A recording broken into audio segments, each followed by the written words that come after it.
Materialism is about valuing physical things over spiritual things. This could be in the form of money or possessions. It's often associated with those who are rich, yet there are also those who are poor who can be guilty of being materialistic. Those who fall into the trap of materialism will find themselves in one of two categories. First, they do not believe in God, and therefore they do not value the spiritual blessings and rewards that He offers. Or they believe in God, but do not recognize the danger posed by material things and how they can distract us from focusing on spiritual things. Now, regardless of the category in which one may be, the result is the same: a disregard of spiritual things in favor of physical things.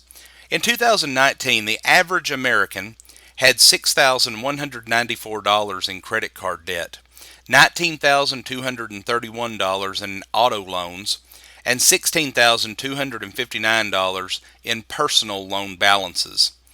Now, this is often, though not always, the result of materialistic pursuits. In the United States, there were 22 million iPhones sold during the fourth quarter of 2017. In 2019, Americans had a total of $1.3 trillion in auto loan debt. But what does the Bible say about the subject of materialism? Well, we need to understand that every good thing in this life is a blessing from God. James wrote, "Every good thing given and every perfect gift is from above, coming down from the Father of lights, with whom there is no variation or shifting shadow," James 1 and verse 17. In both the Old Testament and New Testaments, God is credited as the source of whatever wealth one has obtained, Ecclesiastes 5:19, also 1 Timothy 6 and verse 17. But we must not forget that the blessings of this life are only temporary.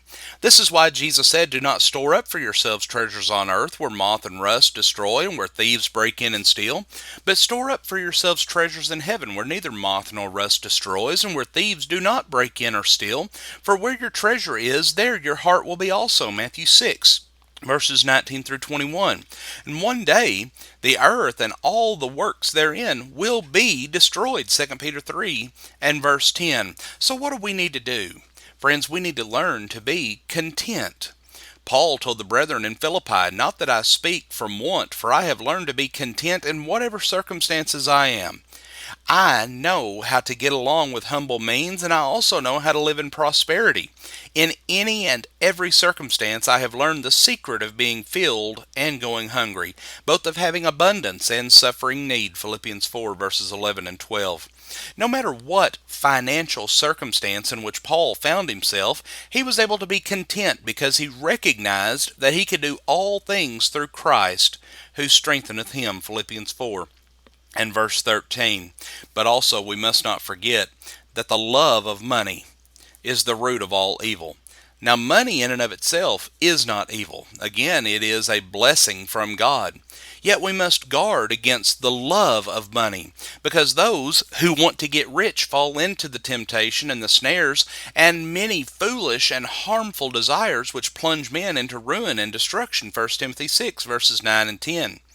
When obtaining money rather than serving God, this becomes our primary motivation. We open ourselves up to temptation for any sort of underhanded and unethical means that's there for acquiring that wealth. But also, we need to be weary of incurring debt. The wise man said, "The rich rules over the poor, and the borrower becomes the lender's slave." Proverbs 22 and verse 7. Now, this does not mean that it is sinful to be in debt, and all of us, to a certain degree, at one time or another in our life, will probably have to go into debt in order to have certain necessities of life. But what this does mean is that we should try to avoid this whenever possible.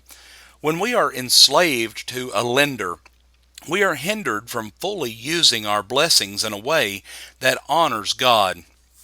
But also we must remember that we are to put spiritual things first.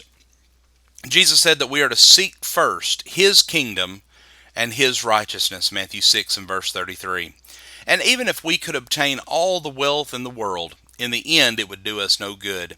For Jesus said, "For what will it profit a man if he gains the whole world and forfeits his soul? Or what will a man give in exchange for his soul?" Matthew 16 and verse 26. We must put spiritual things first. So what's the bottom line? The material things that we have in this life are blessings from God. But we must guard against materialism, which puts these things into the place of God. Friends, we thank you for joining us today, and have a blessed day.